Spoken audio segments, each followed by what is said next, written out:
नमस्कार दोस्तों, कुंभ मेला भारत में आयोजित होने वाला एक विशाल मेला है जिसमें करोड़ों श्रद्धालु हर 12 वर्ष में प्रयागराज, हरिद्वार, उज्जैन और नासिक में से किसी एक स्थान पर एकत्र होते हैं और नदी में पवित्र स्नान करते हैं। प्रत्येक 12 वर्ष के अतिरिक्त प्रयाग में 2 कुंभ पर्वों के बीच 6 वर्ष के अंतराल में अर्ध कुंभ भी होता है। 2013 के कुंभ के बाद 2019 में प्रयाग में अर्ध कुंभ मेले का आयोजन हुआ था और अब 2025 में पुण्य कुंभ मेले का आयोजन हो रहा है। चलिए दोस्तों, जानते हैं कुंभ मेले के बारे में महत्वपूर्ण जानकारी।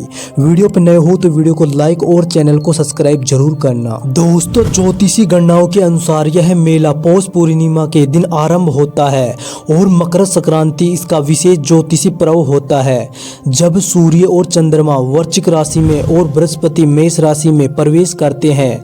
मकर संक्रांति के होने वाले इस योग को कुंभ स्नान योग कहते हैं और इस दिन को विशेष मंगलकारी माना जाता है, क्योंकि ऐसा माना जाता है कि इस दिन पृथ्वी से उच्च लोकों के द्वार इस दिन खुलते हैं और इस प्रकार इस दिन स्नान करने से आत्मा को उच्च लोकों की प्राप्ति सहजता से हो जाती है। यहाँ स्नान करना साक्षात स्वर्ग दर्शन माना जाता है। दोस्तों, कुंभ का शाब्दिक अर्थ है घड़ा, सुरही, बर्तन। ये वैदिक ग्रंथों में पाया जाता है। इसका अर्थ है अक्सर पानी के विषय में या पौराणिक कथाओं में अमृत के बारे में बताया जाता है। मेला शब्द का अर्थ है किसी एक स्थान पर मिलना, एक साथ चलना, सभा में या फिर विशेष रूप से सामुदायिक उत्सव में उपस्थित होना। यह शब्द ऋग्वेद और अन्य प्राचीन हिंदू ग्रंथों में भी पाया जाता है। इस प्रकार कुंभ मेले का अर्थ है अमृतोत्सव का मेला। दोस्तों, पौराणिक विश्वास जो भी कुछ हो, ज्योतिष के अनुसार कुंभ का असाधारण महत्व बृहस्पति के कुंभ राशि में प्रवेश और सूर्य के मेष राशि में प्रवेश के साथ जुड़ा है।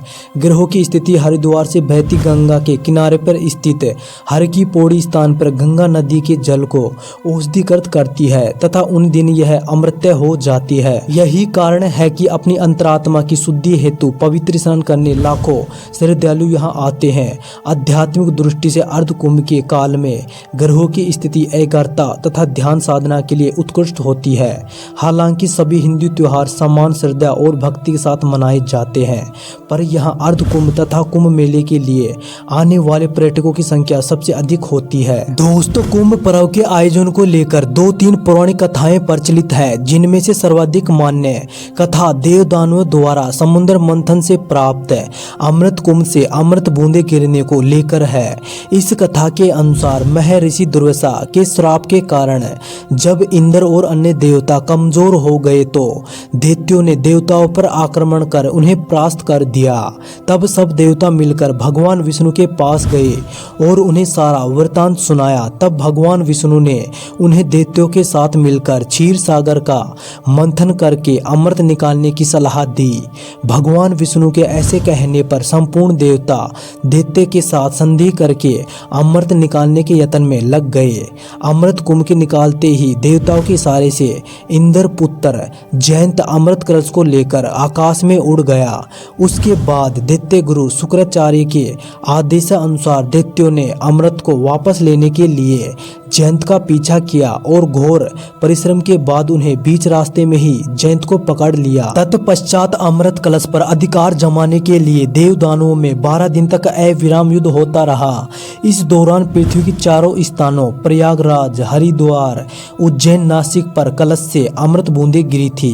उस समय चंद्रमा ने घट से प्रसरण होने से, सूर्य ने घट से फूटने से, गुरु ने दैत्यों के अपहरण से एवं शनि ने देवेंद्र के भय से घट की रक्षा की। कलह शांत करने के लिए भगवान ने मोहिनी रूप धारण कर यथाधिकार सबको अमृत बांटकर पिला दिया। इस प्रकार देव दानव युद्ध का अंत किया गया। अमृत प्राप्ति के लिए देव दानवों में परस्पर 12 दिन तक निरंतर युद्ध हुआ था। देवताओं के 12 दिन मनुष्यों के 12 वर्ष के तुल्य होते हैं, अतः कुंभ भी 12 होते हैं। उनमें से 4 कुंभ पृथ्वी पर होते हैं और शेष 8 कुंभ देवलोक में होते हैं, जिन्हें देवगण ही प्राप्त कर सकते हैं।